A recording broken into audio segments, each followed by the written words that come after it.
everybody. Welcome back to Read and Reread. I am Angelia, and today I want to talk a little bit about independent publishers and independent bookstores, but one of each in particular.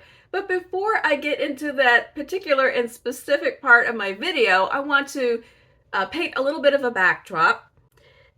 So we talk about on BookTube all the time the wonderful value and experiences that we get reading books from independent publishers. Publishers, small presses, nonprofit presses, people that are scouting out the most innovative, unusual, underrepresented authors and bringing them to the light for our enjoyment and the depths that they add to our understanding of the human experience. And we all like shouting out independent bookstores as well. But just recently, this year, a particular crisis has befallen in the United States. You know what it is, but one of the aspects of this is the defunding and grant cancellations to many independent publishers. There was a recent video that was really excellent put out by Sarah from Eyes on Indie, which is a great channel in general if you want to learn about all kinds of independent presses and wonderful books that she discovers. But her video was very succinctly explains how book publishing works in the US and what is happening right now. So I won't repeat all of it because she does such a wonderful job of explaining it. But to boil it down, the grant funding from the National Endowment for the Arts that many independent and nonprofit publishers rely on has evaporated this year. And the problem is particularly difficult because it's one thing if you apply for a grant and then you're denied that grant, but what has happened currently is grants that were approved and the publishers planned their publishing year with that grant money in mind, those grants were rescinded. They were retracted, and the different entities were told that they didn't align with the current U.S. government priorities. And if you watch the news, you kind of know about those priorities. So a lot of different small presses found themselves in the hole, and they're doing various fundraising efforts to try to make up the gap for the money that they were counting on that they have lost. And of course, this kind of grant rescinding and cancellations has happened in all kinds of fields: scientific, medical research, our satellites that monitor the weather that have been canceled. I mean, all kinds of crazy things have been canceled and underfunded that are really essential and valuable things. But today we're talking about these independent publishers. The second video on this topic that I really enjoyed was made by Katya of Page Turners with Katya. And she talked also about that essential value of reading the kind of literature that small presses put out and why it is important and worthwhile to seek out that kind of literature and support it and support the presses. So with all that in mind and in the environment that we're in, I decided to take a look at a particular independent press. Well, I look at these all the time. I enjoy looking at the catalogs of different ones, but I decided to zoom in on one that is operating right here in the state of Texas, a state that probably doesn't come to mind when you think about diversity and creativity and inclusion and other suspiciously progressive values. But there is a press in Dallas, Texas called Deep Vellum Press. You've probably heard of it. They are the leading publisher of translated literature in the U.S. And they have grown over the past decade or so to include 5 different imprints under their umbrella. So they've taken in some even smaller presses, and they have a very interesting and diverse catalog of fiction, nonfiction, poetry, photography. They have one imprint, I think, focuses on Texas authors and Texas history. Other ones are international. They're about half and half, I think. I think it said 50% translated international literature and 50% US. And they also have a storefront in Dallas. And their name, Deep Vellum, is a play on words because Deep Ellum is a historic neighborhood in Dallas where they are located, and then vellum, like paper.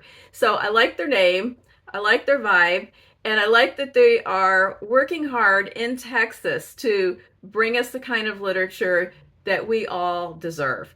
And Deep Vellum recently lost a $20,000 grant that was approved by Congress for this current year and then rescinded by the Trump administration. So they've been doing various fundraising efforts to make up that gap so that they don't have to curtail any of their publishing projects for this year. And I was perusing their website, and they did have a subscription service. So I decided to put some of my little tiny but hopefully mighty retirement book buying dollars into a subscription to Deep Vellum. So what is going to happen is I will get a book each month from one of 3 of their imprints. It said Deep Vellum, Phoneme, I think. Wait, hold on. Okay. Deep Vellum, Phoneme, Media, and A Strange Object. They have a couple other imprints, but their subscription service is once a month, a book from one of those imprints. It says a new book. I don't know if they mean new like hot off the press or new like we've never sent it to you, so it's new for you. We shall see. I thought it was pretty safe to subscribe because I looked around in my shelves and I only have 2 books from Deep Vellum, so I don't think there's a high risk of getting something that I've already read.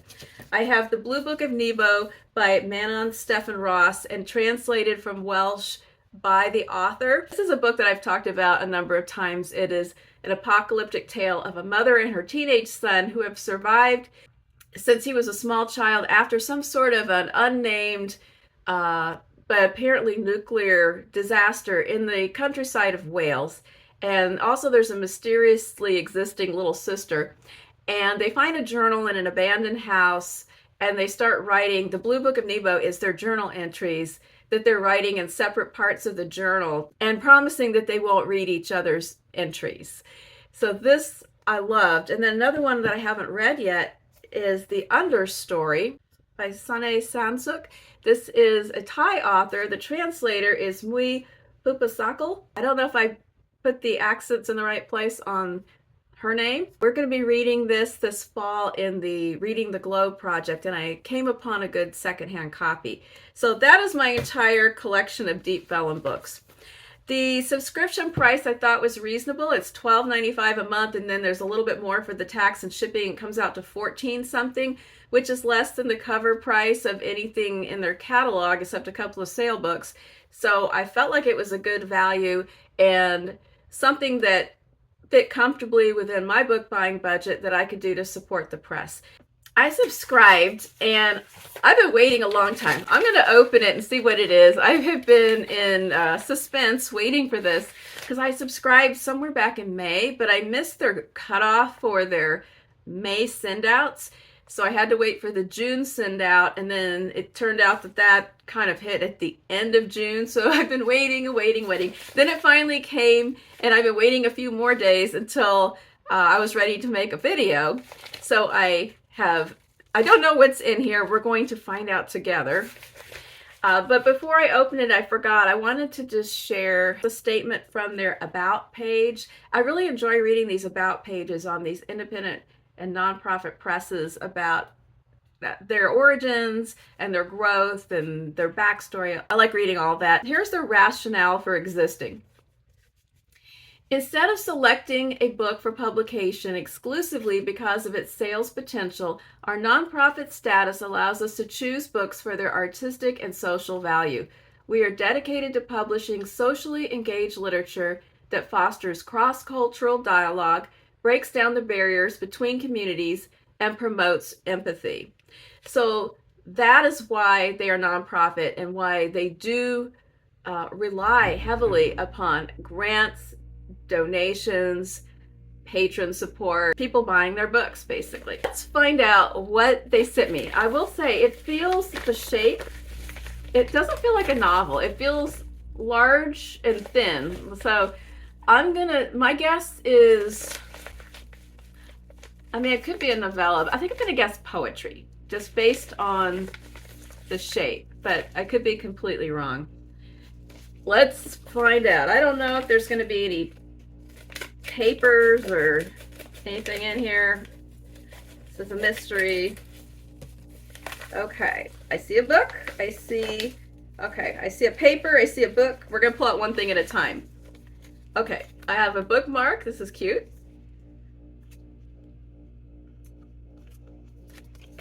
Always need another bookmark. There's a paper. Let's see what the letter says.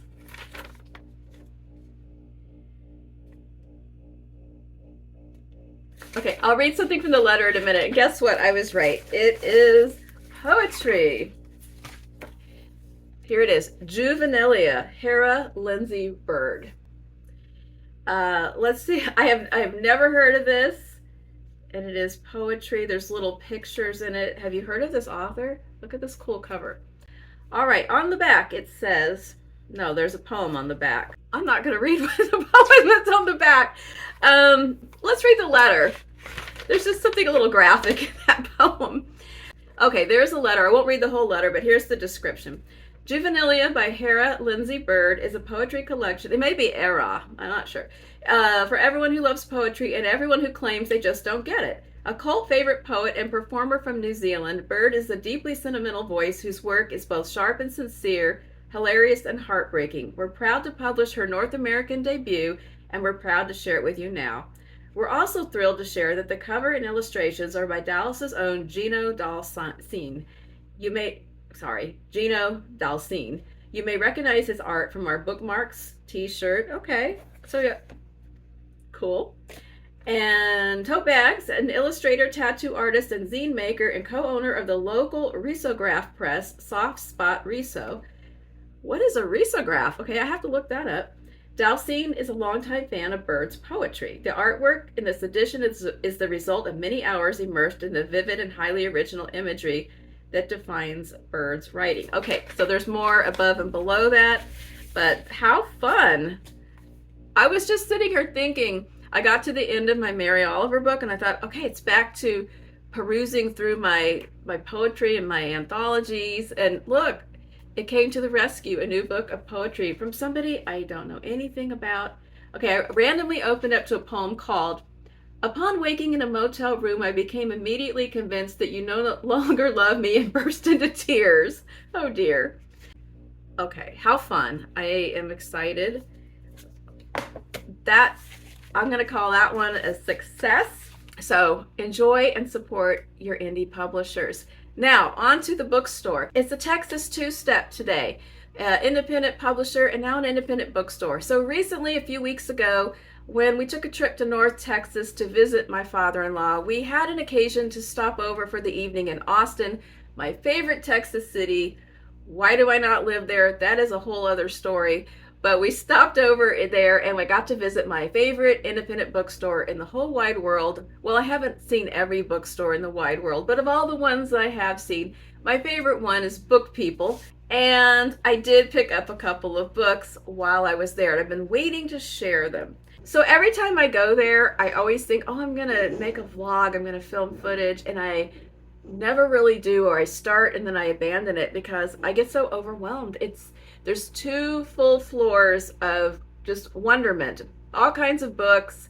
There's a coffee shop, there's lots of merchandise. There's actually a 3rd floor too, but it's roped off. I think that's where they do events. There's just a lot, and I have to abandon all other efforts and just shop, basically. And the last time I was there, back during the holidays, I didn't get anything for me. I did some Christmas shopping, and so I was due to get a couple of books. And I thought I was remarkably restrained because I only got 2. So I'm throwing in a couple of pictures here. It has a really nice little outdoor area, and Stephen kindly holding my books for me. And anyway, so here's what I got. So, and they oddly kind of match each other. So one book I saw right when I walked in, and it was something I've heard about a few times lately that I'm really intrigued about, and it's Endling by Maria Riva, and it's a signed copy. So I guess she did visit the bookstore and do an event there. And so that kind of tipped me towards selecting this one. I'm not sure about that signature. I don't know what that's supposed to look like. I've been hearing about it and I wanted to read it. So here is a little bit from the blurb. Ukraine 2022. Yeva is a loner and a maverick scientist who lives out of her mobile lab. She scours the country's forests and valleys, trying and failing to breed rare snails, while her relatives urge her to settle down and finally start a family of her own. What they don't know, Yeva already dates plenty of men, not for love, but to fund her work, entertaining Westerners who come to Ukraine on guided romance tours, believing they will find docile brides untainted by feminism and modernity. Nastya and her sister Solomia are also entangled in the booming marriage industry, posing as a hopeful bride and her translator, while secretly searching for their missing mother who vanished after years of fierce activism. Together they embark on the journey of a lifetime across hundreds of miles. Three angry women, a truck full of kidnapped bachelors, and Lefty, a last of his kind snail, with one final shot at perpetuating his species. But their plans come to a screeching halt when Russia invades. So I'm going to stop there, but that is the setup for the book. It sounds like a story I definitely have not read before, but that I want to read. And oddly enough, both of these books have a blurb by Percival Everett. I don't place a ton of stock in author blurbs, but I do feel mildly influenced if it's authors that I like or dislike. So this one has blurbs from Ann Patchett, Percival Everett, and then a few other authors that I'm not so familiar with, but that did catch my eye. The second one is a book I heard about recently on Lindy's channel, Lindy's Magpie Reads, and that is Small Ceremonies by Kyle Edwards. I was really excited to see that in there on the shelves. And this is also what I love about independent bookstores is they will have those super popular things that you see constantly everywhere, but then they also have multiple extra layers of interesting things, off the beaten path things. They contain multitudes. So I found this book. It was on my list. I didn't think I was going to see it in person. I thought I'd probably have to order it, but here it is. And I don't know why there's a tiger on this because it's set in Canada. Guess I will find out. I just thought it was kind of funny how both of these books have the same sort of color arrangements. So this one is a Canadian, these are both debut authors, by the way. This is a Canadian author, Kyle Edwards, who grew up on the Lake Manitoba First Nation and is a member of the Ebb and Flow First Nation. He is a journalist. This is his first novel. I did look up the Ebb and Flow First Nation because I'd never heard of it, and it is a tiny little place. And this book is set in Winnipeg, and it's a coming of age story about a group of teenage boys on a high school hockey team. And normally if you said, oh, do you want to read a book about some teenage boys on a hockey team, I'd be, I don't know, I don't think that's really for me. But Lindy's review was glowing, and I had jotted it down, put a little star next to it. Here's a little bit of the description. Word on the street is that this is the Tigers hockey team's last season. Okay, they're the Tigers. For Tomahawk Tommy Shields, an indigenous image-obsessed high school student, the potential loss of his team serves as a stark reminder of his uncertain future. He can't help but feel that each of his peers has some skill or gift that he lacks, yet each of their perceived virtues hides darker truths too. Clinton is beloved by teachers, but his good kid disposition is a desperate attempt not to fall prey to the gang violence in which his older brother has become enmeshed. Floyd has incredible talent on the ice, yet behind that talent lies deep insecurity about his multiracial background. And the adults who populate Tommy's life, his mother who struggles with schizophrenia, Pete, the team's wayward Zamboni driver. Okay, right there, if it had just said this book's about a wayward Zamboni driver, sold. And the elders, Maggie and Olga, offer a mixture of well-intentioned but often misguided support and serve as a portent of what the future could hold. So I do love a good coming-of-age story, a young narrator. I don't know if it's first person or third person or who person, but this just sounds really good. So I am really excited about both of those books.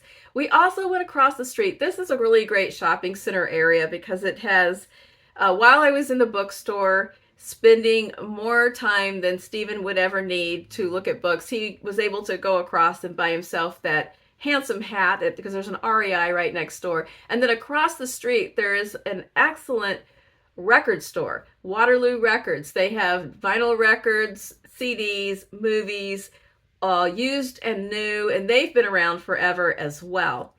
And on my book cart, the stickers in these stores are right next to each other, just like they are in real life. I did get a CD. I got this CD it's Bowie re-recording covers of some of his own songs in 1996. Here's the song list. So if you're a Bowie fan, this is a really nice, kind of slightly, not totally stripped down.